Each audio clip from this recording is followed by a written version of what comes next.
Welcome to Dominate Your Day podcast. This is the podcast that adds value to leaders who want to make a difference in the workplace. We believe each person is unique and has a purpose they can live out every day and make an impact in the world. Here at Dominate Your Day podcast, we hear stories from leaders who have used their unique talents to transform themselves and their companies from the inside out.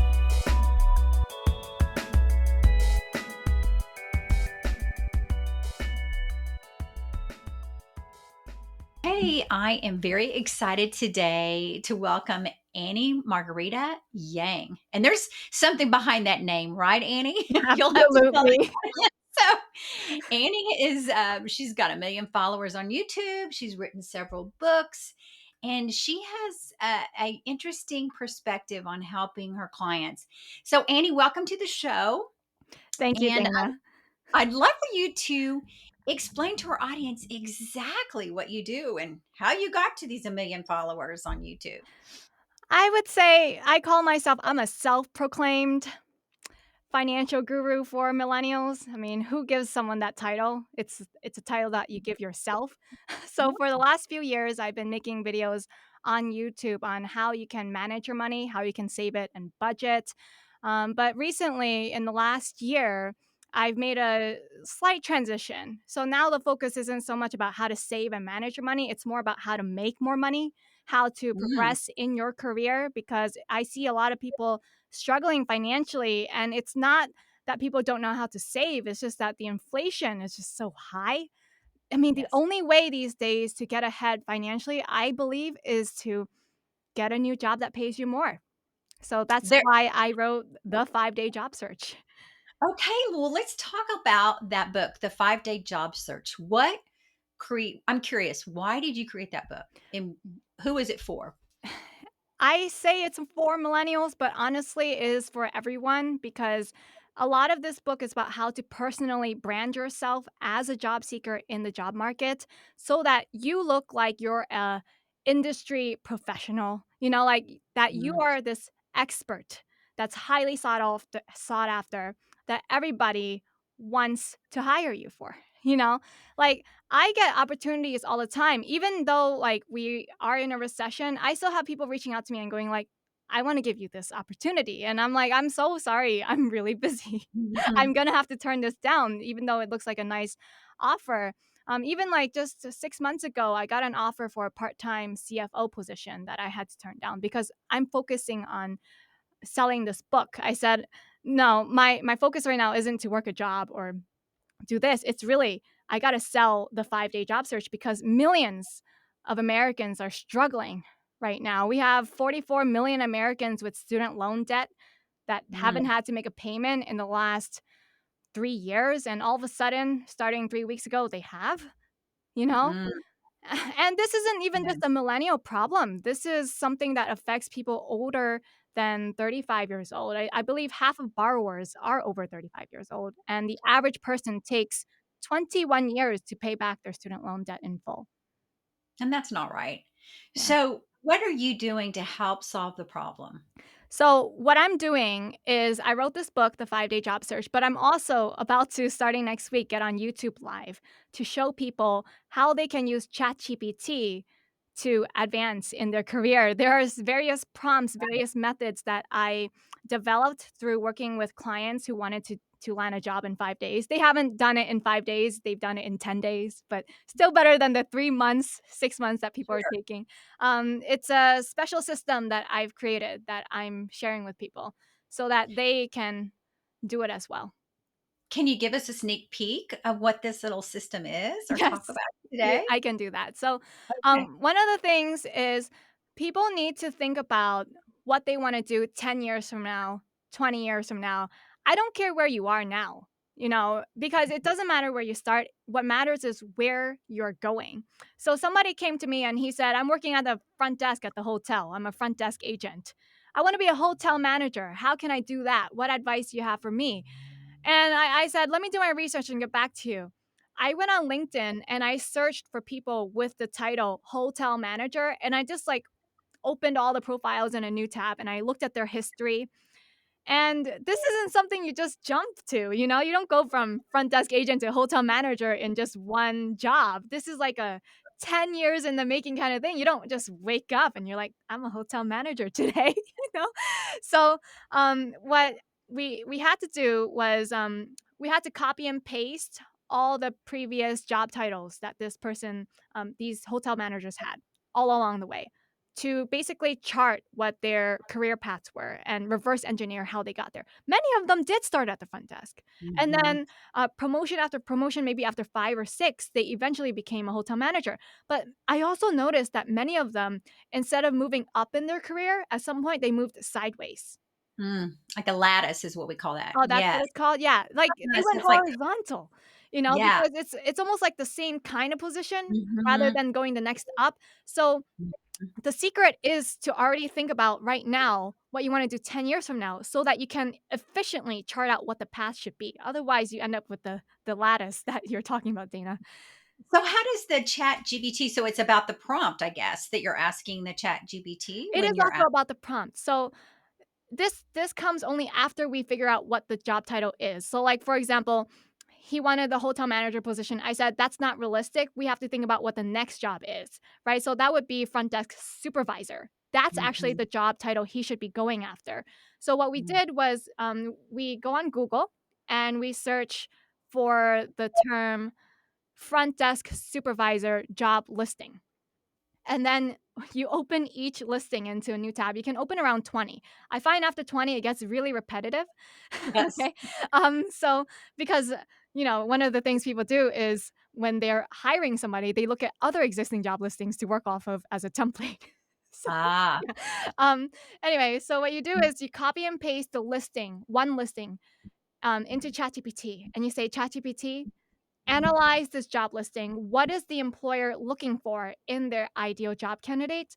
And how can I write my resume and my LinkedIn profile to make it look like I am that ideal candidate? And it will spit out some sort of analysis for you, a whole list of like traits, experiences, skills that you should have as an ideal candidate. And what you do is you one by one do that for all 20 listings. So after 20, you should have 20 analyses to go through.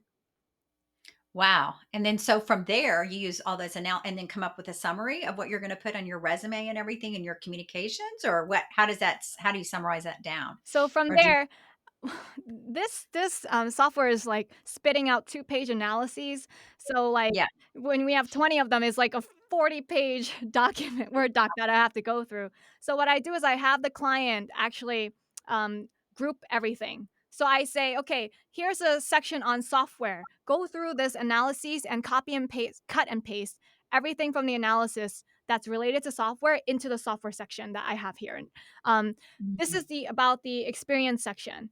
What kind of experiences are they looking for in a candidate? Cut and paste that from all the analyses and put it here. What kind of education did they want from their candidates? Put it in the education section. So basically, we have a summary There you go. of the Okay. analyses, and that's what we work off of.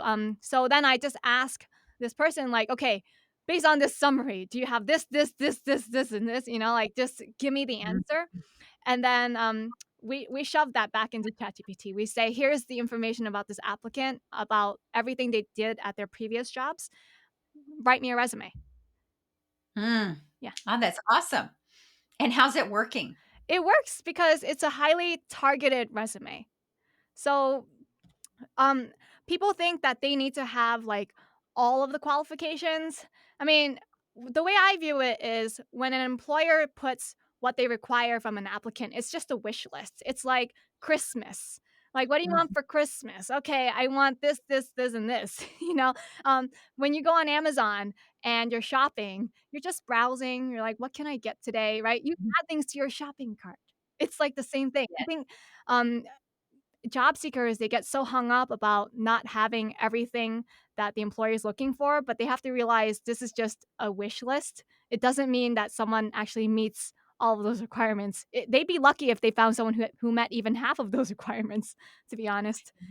And really, I think what you're saying to the person is, yes, Chat GBT is helping us, but you got to do some work here. Like they had to go read all those and put it all together. And it is a hard, it is hard looking for a job and doing all the research. So this is just a great tool to help them, Yeah. but they have to do some work too. It's Yeah. not just the AI tool doing it. So let's move to another piece of transitioning, whether you're transitioning in careers or just wanting to join a new career, or you're somebody like the fellow that was at, hotel desk clerk and he wants to move up to manager. What are you teaching about personal branding right now? What am I teaching? Well, I have this whole list of ways that people can build their personal brand online to make it look like they are an expert, even if you are just Mhm. entry Much. level, fresh out of college. There are ways to look like you're an expert.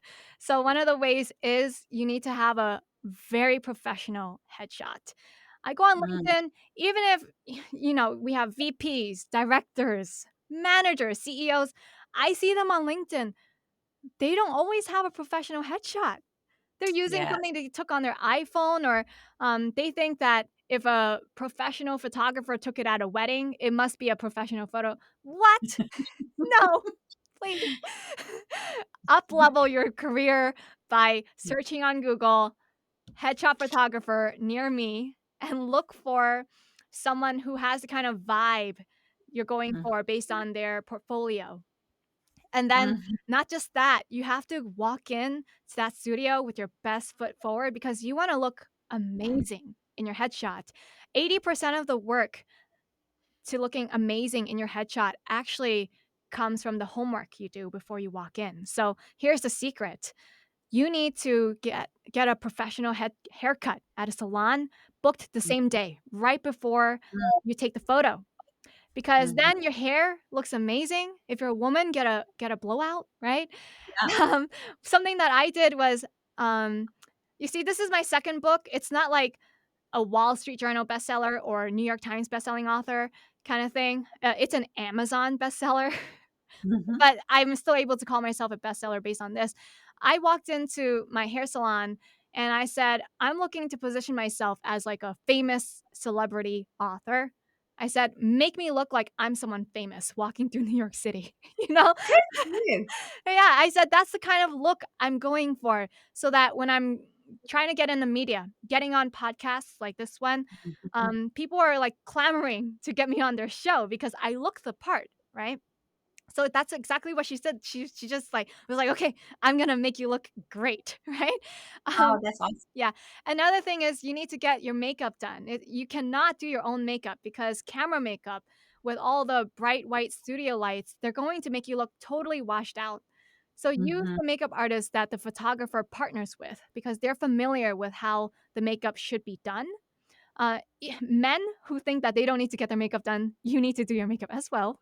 Okay, well, there we go. Yeah. And also, what are you wearing?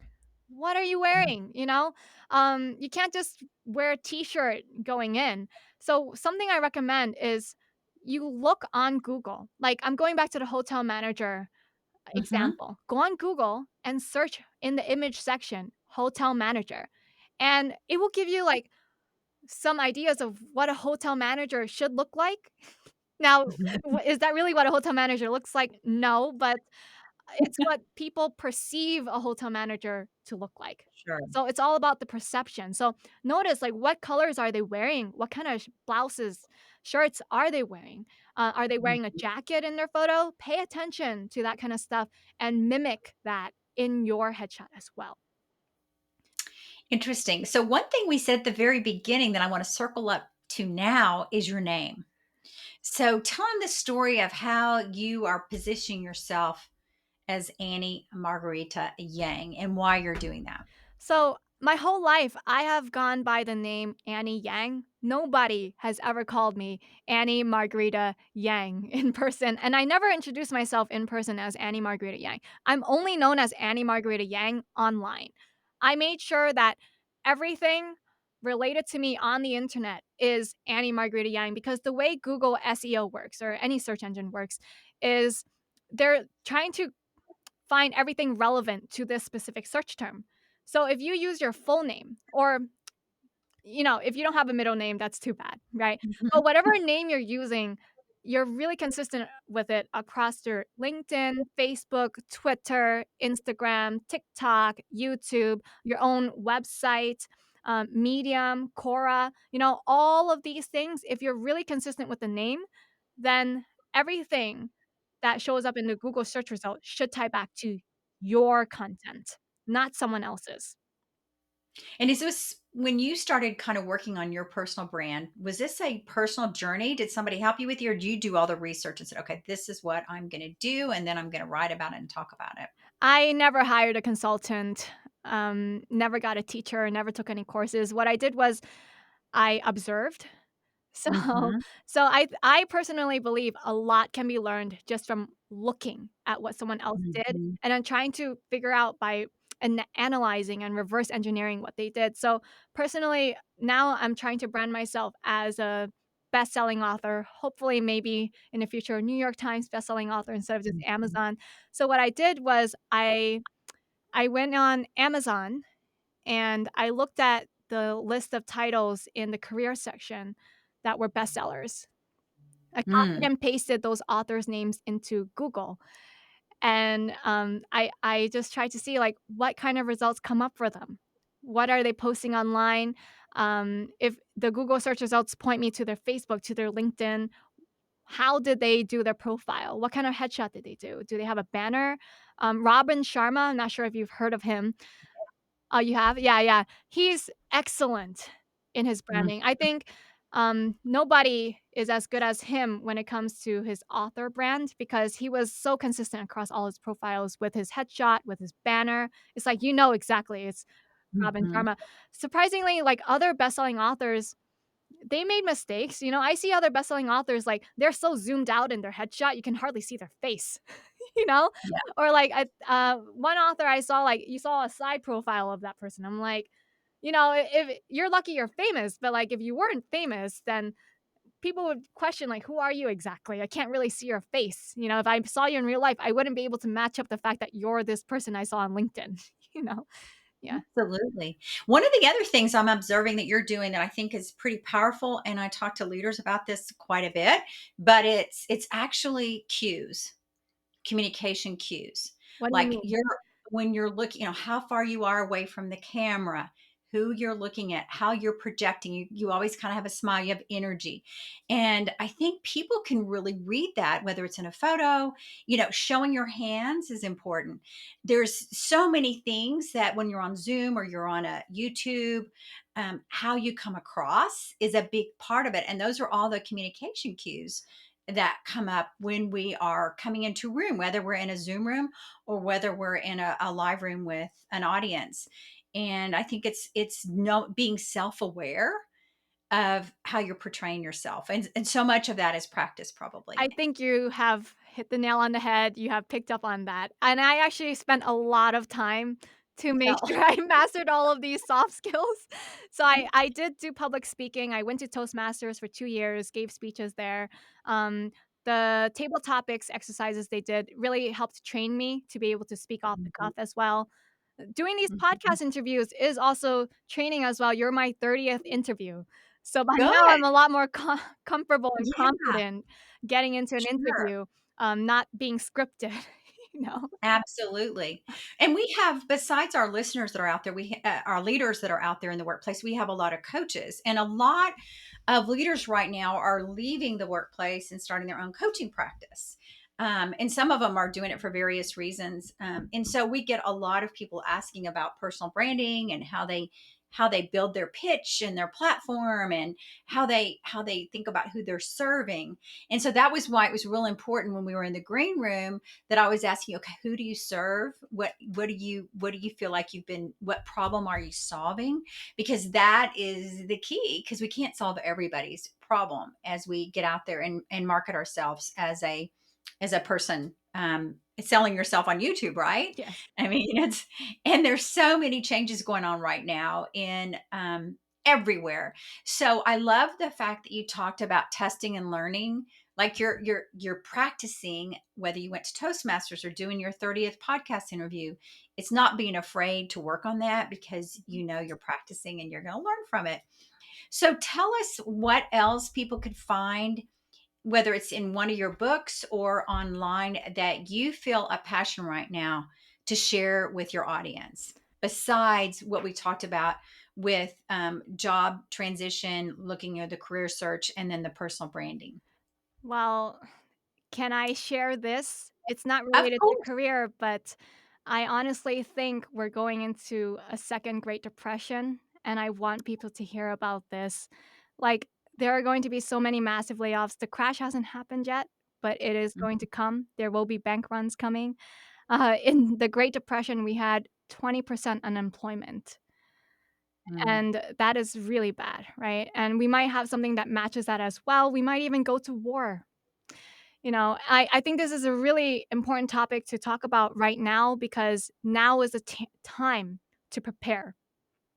Like, mhm, whether you are a coach, in Dana's audience, or mhm, you are just a job seeker looking to get a job, this is the time to prepare. Like, please get your savings together. Make sure you have money, right? Pay off your debts if possible, mhm, and do everything that I have told you in this podcast today with branding yourself, Googling yourself to see what kind of results come up. Get your headshot done because with this whole massive transition that's going to happen in the economy where everything is going to reshuffle, mhm. you want to be ready. This isn't something you want to do a few months from now. If you get this ready now, then you'll be a lot more prepared when it does happen.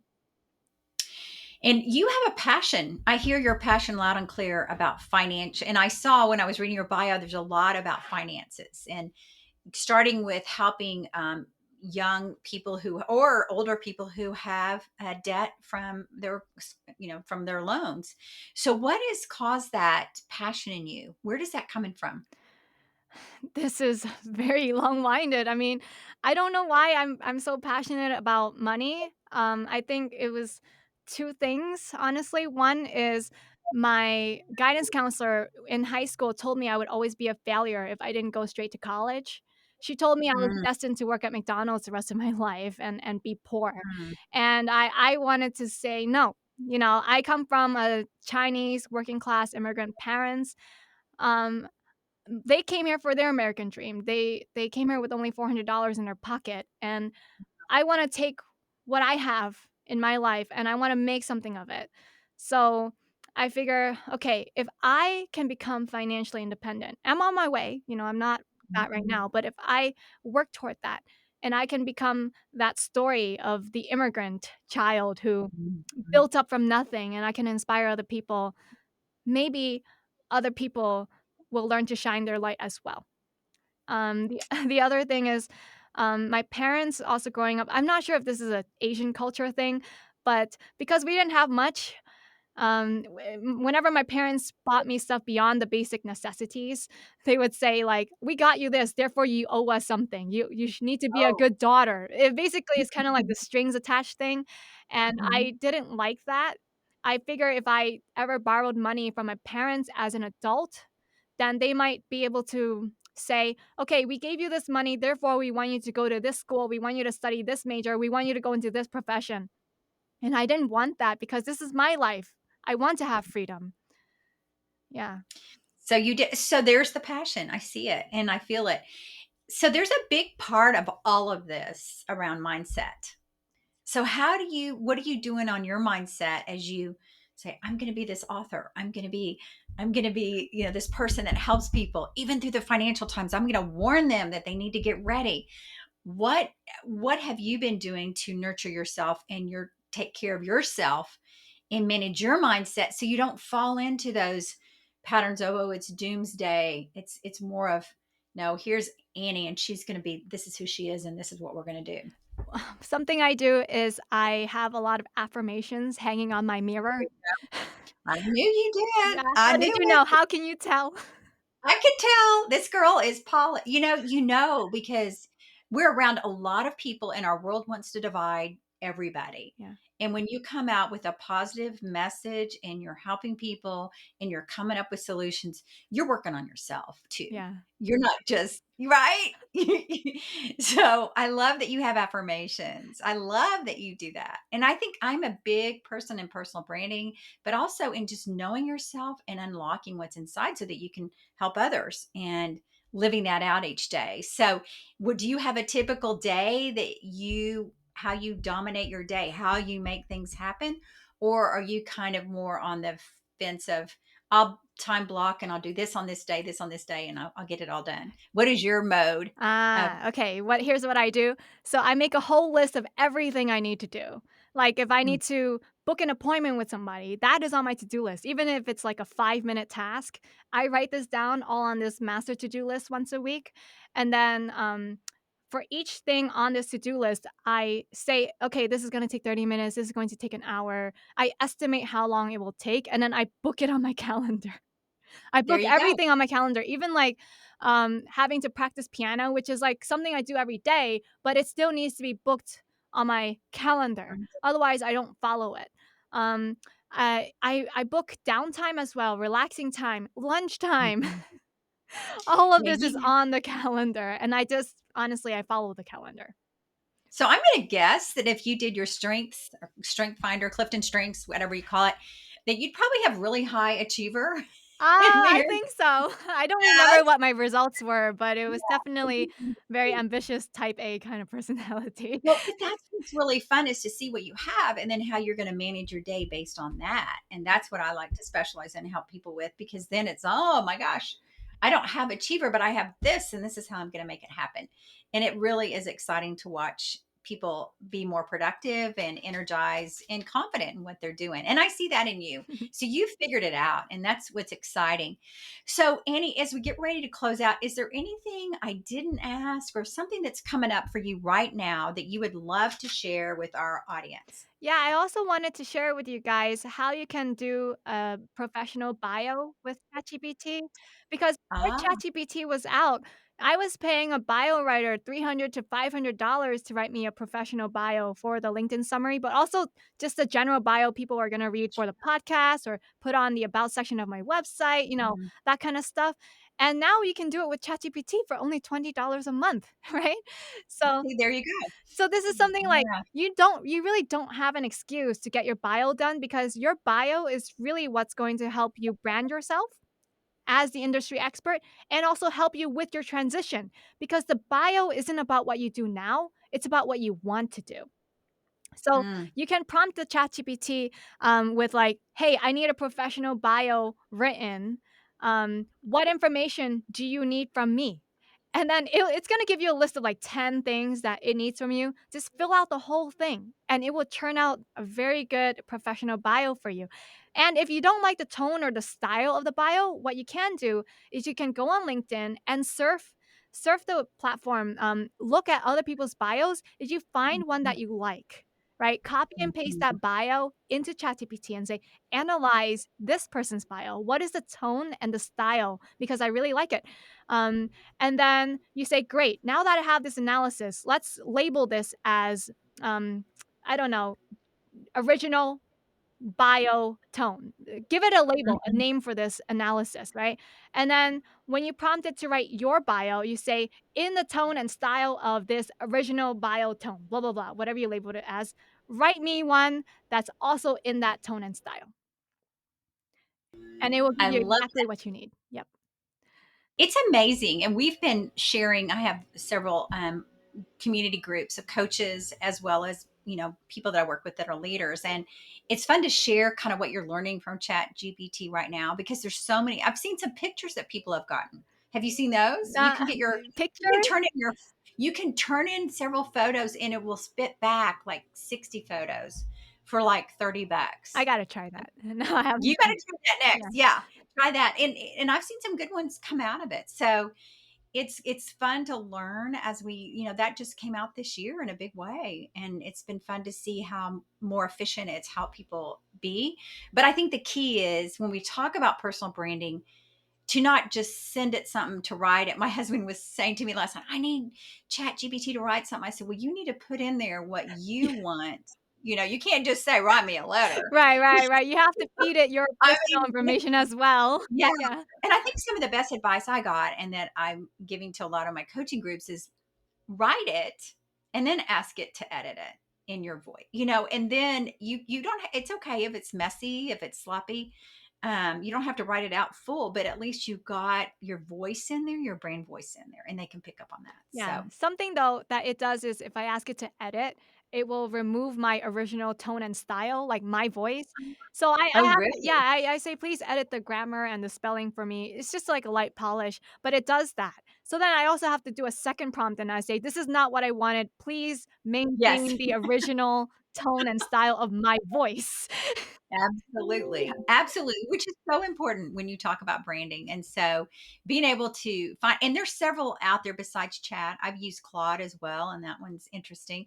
And, and I think it's fun to send both of them the same thing and see what they come back with. So it's kind of to me, it's kind of, I spent some hours with them both yesterday. So it's fun. And it's a great way to become more efficient and help you go faster in what you're trying to do. So, Annie, I am so excited for you and all that you have and how you're living your best life right now and dominating your day. I mean, to see that you're at 1 million followers on YouTube and see that you've already written these 2 books. Wow. So, congratulations. Where can our folks find you if they want to follow you? What's the best way? So I would like to also announce that I have a special offer for your audience. If they go Okay. on annieyangfinancial.com and they add the 5-day job search to their shopping cart for a limited time only, they can get a 10% off discount on a Oh, signed paperback copy with the all coupon right. code DOMINATE, DOMINATE. And if you live in the United States, it will come with free US domestic shipping. The other places where people can follow me are on YouTube. That's mainly where I am because that's where people have found me online. That's where I blew up and went viral. So you can search Mhm. Annie Margarita Yang on YouTube and it'll show up. But I also just got on TikTok 2 weeks ago. So you can also follow me on TikTok. It's Annie Yang Financial. How's that going on TikTok? TikTok, I think, is I'm trying out different things. I've only uploaded 3 shorts and I have I started out with only 8 followers because they were my friends. And Yeah. surprisingly, because of the TikTok algorithm, it just starts putting your video out to so many people up to 250. So that's good. I think Yeah. if I were on YouTube with only 8 subscribers, YouTube would not be giving me 250 views. Yes. Yeah. So you're figuring it out. Yeah. And that's what the other thing is. Don't be afraid to try something new. Test and learn. And that's what we like to say around here at my company is like we're going to test and learn this and we'll pivot when we need to. If it's working, we'll keep it. And then you have that attitude of, you know what? This can grow. So, thank you for being with us today and thank you for sharing all the wonderful insights and we wish you the best, Annie, and all that you're doing. Thank you so much, Dana. I really Thank you. appreciate your opportunity to have me on the show. Sure. Thank you.